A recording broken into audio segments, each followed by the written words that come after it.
This peripheral nervous system highlights screencast is about cranial nerves. Cranial nerves connect directly to the brain, and they innervate the head for the most part. This image shows a ventral view of the brain with the cranial nerves colored yellow.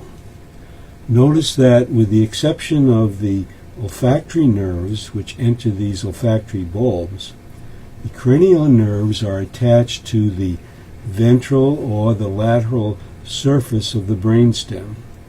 The one exception is this trochlear nerve, which has a dorsal attachment. The majority of the cranial nerves connect to the hindbrain, and one, the accessory nerve, has a spinal root that connects along the cervical spinal cord. The 12 cranial nerves are the hypoglossal nerve, the accessory nerve, the vagus, the glossopharyngeal, the vestibulocochlear nerve, the facial nerve, the abducent nerve, the trigeminal nerve, the trochlear nerve, the oculomotor nerve, the optic nerve, and numerous olfactory nerves that enter the olfactory bulb. This image shows a skull with the calvaria removed to reveal the floor of the cranial cavity. The foramina through which cranial nerves exit are colored yellow. Some foramina, such as the jugular foramen and the orbital fissure, transmit more than one cranial nerve. Cranial nerves and spinal nerves are both peripheral nervous system, but they have some significant differences. There are 3 times more spinal nerves than there are cranial nerves. Spinal nerves are attached via dorsal and ventral roots, which are composed of rootlets. Cranial nerves have only one root or one series of rootlets. Spinal nerves convey the same fiber types to different regions. Every spinal nerve has the typical fiber types, 2 efferent and 2 afferent, somatic and visceral. Cranial nerves are fiber type specialists. Some have only efferent axons, others have only afferent axons. Consequently, there is a regional overlap among cranial nerves. One cranial nerve conveys afferent axons to a region, another conveys efferent axons to the same region. The afferent cranial nerves will have sensory ganglia comparable to the spinal ganglia found on spinal dorsal roots, but the efferent cranial nerves will not have any ganglia associated with them. In addition to the 4 typical fiber types, 2 additional fiber types will be found among cranial nerves. The 2 additional fiber types innervate sense organs, and thus they are labeled special. Special somatic afferent axons innervate the eye and the ear. Special visceral afferent axons innervate taste buds and the olfactory mucosa. This cartoon illustrates fiber type specialization among the cranial nerves. The olfactory nerves and the optic nerve and the vestibulocochlear nerves are afferent. The oculomotor, abducent, and trochlear nerves are only efferent, as are the hypoglossal and accessory nerves. The vagus nerve, the glossopharyngeal nerve, the facial nerve, and the trigeminal nerve have mixed fiber types. This cartoon shows where the fiber types come from or connect to in the central nervous system. The spinal cord is on the left and the brainstem is on the right. Notice there are 2 populations of somatic efferent neurons in the brainstem. The population on the right innervates skeletal muscle that is derived from myotomes that migrated to pharyngeal arches. Also, the neurons migrated from a visceral location within the brainstem. To distinguish these populations of somatic efferent neurons, they were labeled special visceral efferent, and the others were labeled general somatic efferent.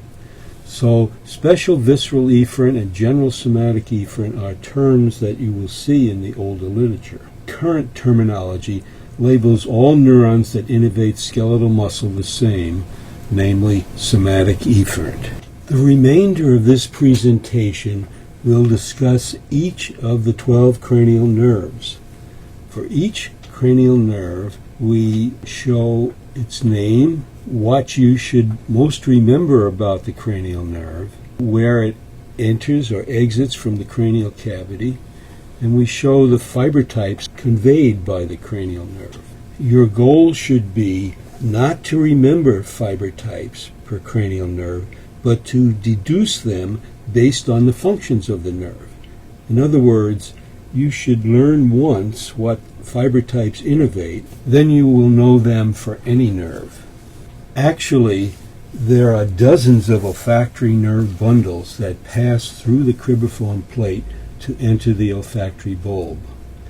The axons originate from cell bodies in olfactory mucosa covering ethmoidal conchae in the caudal recesses of the nasal cavity. The fiber type is special visceral afferent. In our domestic mammals, there is another olfactory sense organ called the vomeronasal organ. The vomeronasal organ detects pheromones. Pheromones are odors that elicit a behavioral response, particularly sexual behavior. For example, pheromones signal to the bull that a cow is in estrus.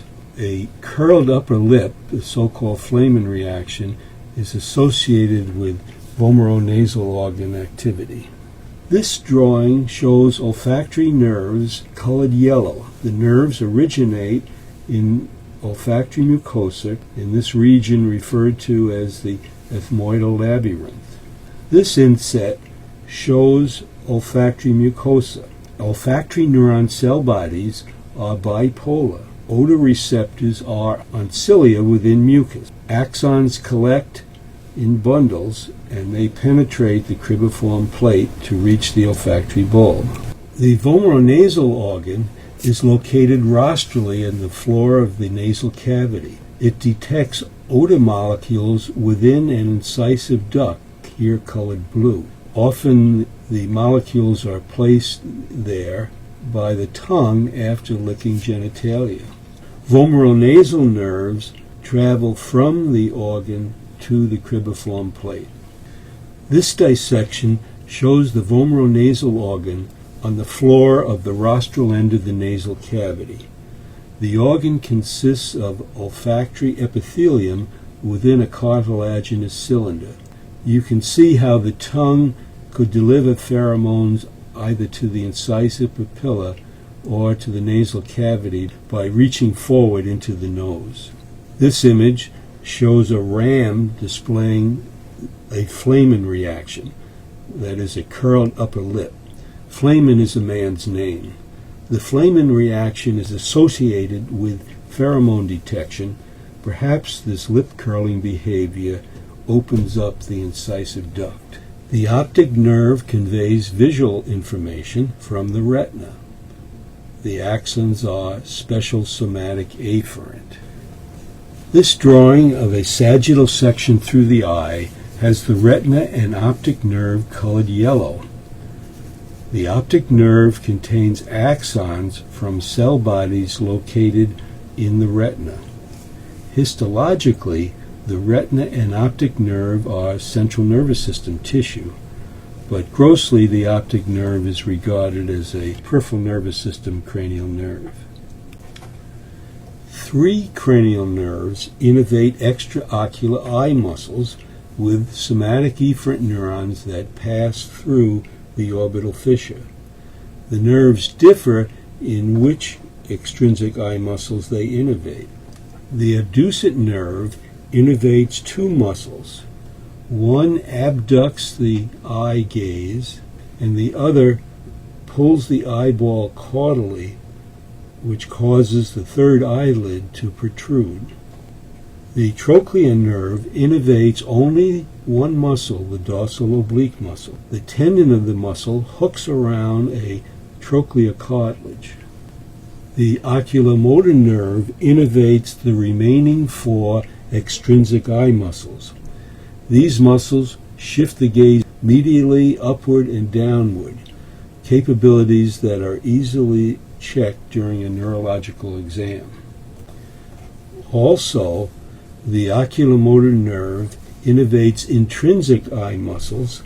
These are smooth muscles that constrict the pupil and allow the lens to become more rounded for near vision. Accommodation for near vision is more powerful in the human eye than in the carnivore eye. The postganglionic visceral efferent neurons synapse in a ciliary ganglion within the orbit. This drawing shows 4 nerves passing through the orbital fissure into the orbit to innervate the orbit. 3 of the nerves are the efferent nerves that we just mentioned. 1 is a sensory nerve that we will discuss next. Notice that the dorsal oblique muscle has a tendon that hooks around the trochlea. The dorsal oblique muscle is innervated by the trochlea nerve. This dissection shows several extrinsic eye muscles. This is the ventral oblique muscle. This is the ventral rectus. This is the lateral rectus. This is the retractor bulbi muscle. The lateral rectus is innervated by the adducent nerve, as is the retractor bulbi muscle. This cartoon shows 3 cranial nerves giving rise to visceral efferent parasympathetic innervation to glands and smooth muscle of the head. The oculomotor nerve conveys preganglionic axons to the ciliary ganglion within the orbit. Postganglionic axons innervate smooth muscles within the eyeball. This sagittal section through an eyeball shows the iris. The iris contains smooth muscle that makes the pupil opening here smaller. Ciliary muscle is located here in the ciliary body. This allows the lens to become more spherical. This is a third eyelid. The gland of the third eyelid is innervated by facial parasympathetic nerves. The gland produces tears. The trigeminal nerve is responsible for facial expression and for muscles of mastication. It has 3 divisions. Each division supplies a different region of the face. The mandibular division also conveys somatic efferent axons to the muscles of mastication. Here we see the 3 divisions of the trigeminal nerve. Each division exits through a separate foramen. The general somatic afferent unipolar cell bodies are located in the trigeminal ganglion, which is located between the nerve root of the trigeminal nerve and the nerve trifurcation. Here we see the 3 trigeminal divisions and the skin areas that they innervate. The mandibular division supplies the temple region and the lower jaw, including the tongue. The maxillary division supplies the upper jaw and the lateral angle of the eyelids. The ophthalmic division supplies the cornea, the eyelids, and the skin medial to the eye. The cutaneous innervation to other regions of the head are labeled. Below, we see more branches of the mandibular division of the trigeminal nerve, as well as branches of the facial nerve, which exits caudal to the ear. This dissection shows the mandibular nerve branches. These branches go to muscles of mastication. This branch, the auriculotemporal, goes to the temple region. This branch, the inferior alveolar, enters the mandibular canal to supply the lower jaw teeth. It has to be blocked at this location to anesthetize all of the teeth of the lower jaw. This nerve is the lingual nerve. It is going to the tongue. Up here we have the maxillary nerve. It is going to run through the infraorbital foramen and emerge as the infraorbital nerve. This dissection shows the maxillary division of the trigeminal nerve. It runs through the infraorbital canal and emerges as the infraorbital nerve, which can be blocked here at the infraorbital foramen. These are mandibular branches. Ophthalmic division branches are within the orbit, deep to this periorbiter that surrounds the orbit. This transverse section through the head shows muscles of mastication. The masseter muscle, or masseter, runs from the zygomatic arch to the lateral surface of the body of the mandible. The large temporal muscle attaches to both sides of the ramus of the mandible. Lateral and medial pterygoid muscles attach medially to the body of the mandible. The digastricus muscle runs ventral to the mandible. The facial nerve is responsible for facial expression, for all sorts of secretions, and for taste from the apex and body of the tongue. Additionally, it supplies the concave surface of the pinna of the ear. The facial nerve has somatic efferent axons to muscles of facial expression, visceral efferent axons to the glands, and special visceral afferent axons coming from the taste buds of the tongue. Here we see the facial nerve exiting from the stylomastoid foramen caudal to the ear. It loops around the ear and gives off branches. The first and the last branches go to ear muscles. These internal auricular branches supply the skin on the concave surface of the pinna of the ear. The remaining branches go to the lower jaw, the upper jaw, and the eyelids. This dissection shows the facial nerve emerging from the stylomastoid foramen and encircling the ear. It gives off branches. This is a cervical branch, ventral buccal, dorsal buccal, auriculopalpebral, palpebral, and rostral auricular branches. This dissection also shows the auriculotemporal nerve from the mandibular division of the trigeminal nerve. This cartoon of parasympathetic pathways shows the facial nerve innervating the lacrimal gland and nasal glands and the two ventral salivary glands. So when you have an allergy attack or a head cold and your eyes tear and your nose runs, remember that it's the facial nerve that is responsible. There is no facial branch to the tongue. Special visceral afferent axons from taste buds run in the lingual nerve branch of the mandibular division of the trigeminal nerve. The taste axons get to the facial nerve through a cauda tympani nerve that runs through the tympanic cavity of the middle ear. Thus, middle ear infections can affect taste. The vestibulocochlear nerve innervates two sense organs. The vestibular apparatus detects head acceleration, and the cochlea detects sound. The cochlea and the vestibular apparatus constitute the labyrinth, or the inner ear, located within the petrous portion of the temporal bone. This cartoon shows the osseous labyrinth on the right. The cochlea, the vestibule, and the semicircular canals can be seen. The left shows the membranous labyrinth, which is located within the osseous labyrinth. Cell bodies for hearing form a spiral ganglion.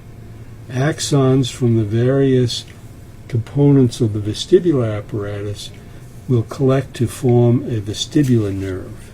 The glossopharyngeal nerve and the vagus nerve share responsibility for the gag reflexes. The glossopharyngeal is primarily sensory, and the vagus is primarily motor. Derived from endoderm, the pharynx and the middle ear are innervated by general visceral afferent axons. Taste at the root of the tongue is innervated by special visceral afferent axons. The glossopharyngeal nerve also supplies the two dorsal salivary glands, the parotid and zygomatic. The vagus nerve is both sensory and motor to the larynx, and it is motor to the skeletal muscles of the pharynx, larynx, and esophagus. Parasympathetic innervation to thoracic and abdominal viscera is a major role of the vagus nerve. Vagus axons also supply skin of the external ear canal. This dissection shows nerves in the vicinity of the jugular foramen, which is up here. This is the accessory nerve. The vagus nerve is giving off a cranial-laryngeal branch. This is the vagosympathetic nerve trunk. This is the cervical sympathetic trunk leaving. This is the cranial cervical ganglion. This is the glossopharyngeal nerve. This is the hypoglossal nerve. For orientation, this is the longus capitis muscle. This is the auditory tube opening in the nasopharynx, and this is the palatine tonsil in the oropharynx. This dissection shows skeletal muscles of the larynx, the pharynx, and the esophagus. All of these muscles are innervated by the vagus nerve. The glossopharyngeal nerve innervates the two dorsal salivary glands, the parotid gland and the zygomatic salivary gland. This dissection shows this enlarged carotid sinus. It and the carotid body are innervated by the glossopharyngeal nerve, which is reflected out of the way. The vagus nerve is also reflected. This is the hypoglossal nerve. This is the accessory nerve. These are ventral branches of cervical spinal nerves. This dissection shows the left vagus nerve in the thorax. The probe has hooked the recurrent laryngeal nerve, which contains somatic efferent axons that innervate most of the muscles of the larynx. The left vagus nerve divides into a dorsal branch and a ventral branch on the esophagus. Prior to that, vagal branches are given off to the lungs and heart. Cranial to the middle cervical ganglion, vagal axons are in the vagosympathetic trunk. The accessory nerve conveys somatic efferent axons to particular neck muscles. The neck muscle axons come from the spinal root of the accessory nerve. This cartoon on the left shows a transverse section through the cervical spinal cord. In addition to dorsal and ventral roots, the cervical segments have a spinal root of the accessory nerve. The cartoon on the right shows a dorsal view of the cervical spinal cord and the brain stem, with roots and nerves shown on the right side. The accessory nerve has a spinal root and a bulbar root. The latter makes it a cranial nerve. However, axons from the bulbar root immediately leave and join the vagus nerve, where they become recurrent laryngeal nerve. Thus, the accessory nerve contains only spinal root axons. The hypoglossal nerve innervates tongue muscles, both intrinsic and extrinsic muscles of the tongue. It also supplies the two muscles that anchor the hyoid apparatus, the geniohyoideus and the sternohyoideus. This dissection shows the hypoglossal nerve passing lateral to the external carotid artery. The other nerves are the glossopharyngeal and the vagosympathetic nerve trunk. The bisected tongue is reflected medially. The hypoglossal nerve innervates intrinsic tongue muscles, the genioglossus muscle, hyoglossus muscle, and the styloglossus muscle. This is the lingual artery. Axons from the hypoglossal nerve and the C1 ventral branch form a loop called the ansa cervicalis. From the loop, branches innervate the muscles that are shown. This concludes this peripheral nervous system highlights screencast dealing with cranial nerves.